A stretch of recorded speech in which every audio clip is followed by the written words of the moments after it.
그러니까 조세 전문 변호사 고성치입니다. 세금과 인생 상속세 이야기, 유사매매 사례가액의 유연성 첫 번째 이야기를 해보겠습니다. 저는 이제 벌써 한 달이 지났네요. 서울청 조사국에서 전화가 왔습니다.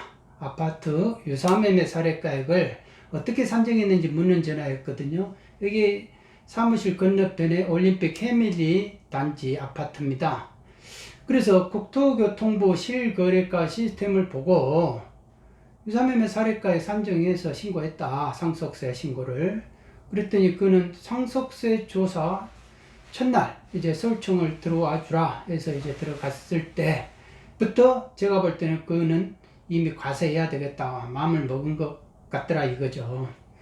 상정세법 시행규칙에 유사매매 사례가액을 이제 정의해 놨는데, 공동주택단지 내의 기준시가 플러스 마이너스 5% 오차 범위 내에서 비교 대상 아파트 거래가액을 유사매매 사례가액으로 본다라고 이렇게 규정하고 있습니다. 그 도구마 플러스 5% 도구마에 빠져 있더라고요.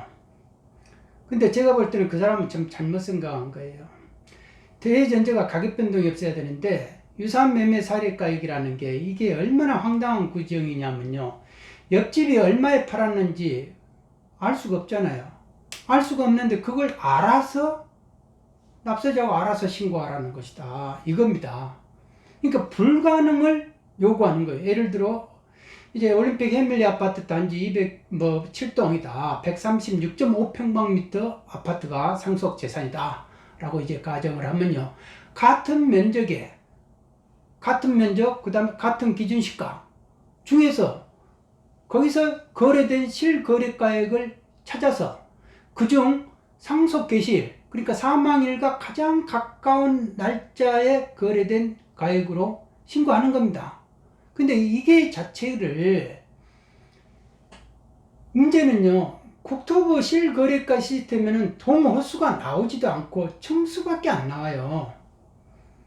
그러니까 일단 같은 동에서 사례가액을 찾을 수밖에 없잖아요. 그리고 기준시가 플러스 마이너스 5% 범위 내에서 같은 면적의 사례가액이 공시된 것 중 사망일에 가장 근접한 가액을 찾아서 신고할 수밖에 없는 거예요.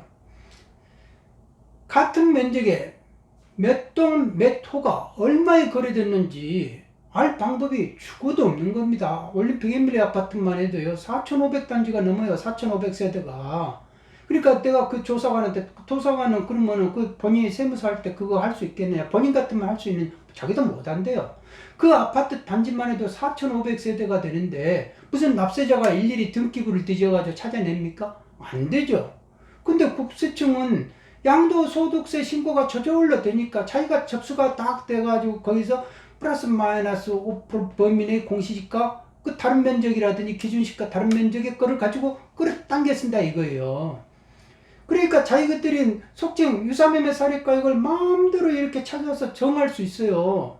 그러니까 조사국 그들은 같은 면적으로 먼저 추려내고 거기서 기준시가 같은 걸로 또 추려내서 상속일에 가장 가까운 날에 거래된 가액이 아파트 시가가 된다는 것이니까 거기서 플러스 마이너스 5% 범위를 찾아버린다 이거예요. 면적도 그리고 플러스 마이너스 5%, 기준시가도 플러스 마이너스 5%, 그러니까 5% 도구마에 완전히 빠져 있는 거예요. 그 조사관은. 그러니까 내가 그러면 소명한다 해서 되겠느냐? 그러면 조사관님은 그 동호수를 정확히 찾아서 신고할 수 있겠느냐? 네? 그거는 자기가 안 돼. 전혀 불가능이지 않느냐.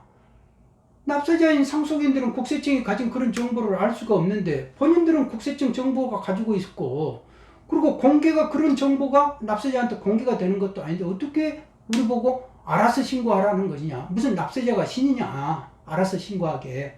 그 국세청장 할아버지가 와도 불가능하고 대통령이 딱따블에 와도 어렵다 이겁니다. 에? 그런데 어떻게 해서 자꾸 그거를 신고를 해야 된다고 말을 하느냐. 만일 그러면 당신들이 비교 대상 아파트 동호수를 찾아서 신고했다면, 예? 그거는 본인이 국세청 정보를 이용해서 한 것이지 납세자가 그 정보를 알아가지고 할 방법이 없는 거예요. 그러니까 불가능을 요구하면서 가산세까지 때린다. 이겁니다. 지금은 이제 검찰 나온 차장검사 시절이었는데, 그가 이제 이미 나와가지고 변호사 생활하고 있는데, 그 당시 차장검사하기 때문에 재산 등록을 해야 되는데, 아파트를 증여받은 거라 하더라고요. 그러니까 유사매매 사례가액에 맞춰가지고 재산 신고를 정확히 하고자 했는데, 그게 알기가 힘들어요. 그러니까 그게 그 사람이 오직 있으면 저한테 법무과장이 저한테 와가지고 그것 좀 알아봐 주십시오 라고 하는 게 그때가 그게 부탁이었다 이거요. 네? 그게 정보니까 세무서만이 알 수 있고, 그래서 세무서가 가지고 있는 유사한 매매 사례가액을 알려주는 게 돈이었다 이겁니다. 네? 그러니까 그거를 알려고 한 거예요. 안 그러면 못 알면 가산세 때리니까. 그러니까 납세자가 아무리 성실하게 상속세 신고를 하려 해도 불가능한 걸 요구하니까 이게 말이 되는 제도이냐라는 겁니다. 요지는. 애당초 유사매매 사례가액의 태생 자체가 불순하였어요. 왜 그런지 아십니까? 그거는 나중에 2편에서 하겠습니다. 오늘은 여기까지만 하겠습니다. 감사합니다.